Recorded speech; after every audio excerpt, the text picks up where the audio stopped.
Hi guys, in order to help you a little bit more, beside the trick that I sent another video on that the computer reads to you, I'm going to try my best, since we can't sit on the rug together, and read to you what is being sent.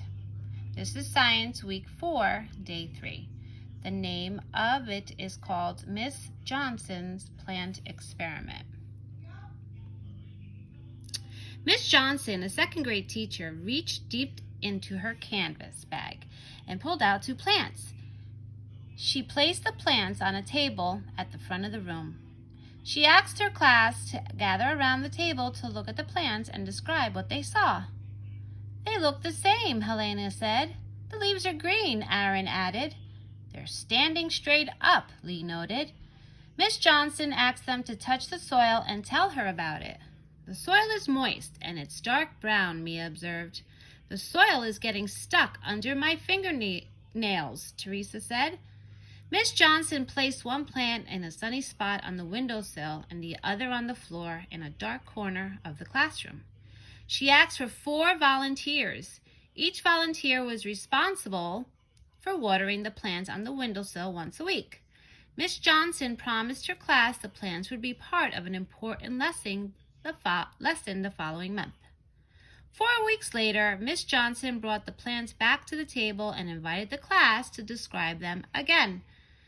"They don't look like each other anymore," Helena said excitedly. "One plant is green and has some new bright green leaves, and the other plant has more yellow and brown leaves than green leaves," Nina explained.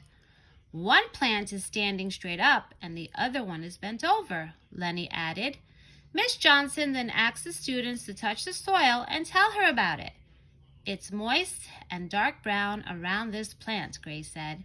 "It's very dry and light brown around this plant," Max described. Miss Johnson explained, "Plants are alive. They respond to where they live. What are the differences between where I put the plants and how we cared for them?" "You put one in a dark corner and the other one on the windowsill, where there's a lot of light," Eli replied. "We watered the plants on the windowsill, but we did not water the plants in the corner of the room," Aaron said. "That's right.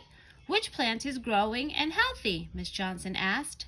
Several students replied that the plants on the windowsill they watered was the one which was growing and healthy. "You're right," Miss Johnson explained, proud of her students. Then she continued, "I wanted you to see for yourselves that plants depend on light and water to grow and to be healthy.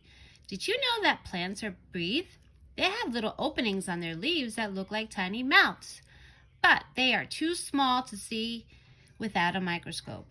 When we breathe in oxygen. Plants breathe in carbon dioxide.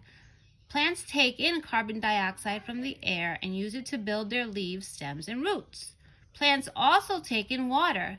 This is why we need to water plants so they will grow. They use their roots to suck water up into their bodies and the little openings on their leaves to breathe in carbon dioxide. Once they have water and carbon dioxide, plants need light. Leaves are made up of a bunch of tiny cells. Inside the cells are very little things called chloroplasts. Chloroplasts are what make leaves green, and they are also what turn the carbon dioxide, water, and light into sugar and oxygen. The sugar is food for the plants. The plants relieve the oxygen into the air, which humans and many animals breathe in. "What do plants need to grow and be healthy?" Miss Johnson asked her class. "They need light and water," the class replied. "Let's place both plants on the windowsill where they will get lots of light and grow. Who would like to volunteer to water the plants?" All of Miss Johnson's students raised their hands. The end. So, make sure to answer the questions underneath, restate, and when done, email back to me. And don't forget to please put your name, number, and the date on top, because I have a folder for each and every single one of you. Hope this helps. Have a good night.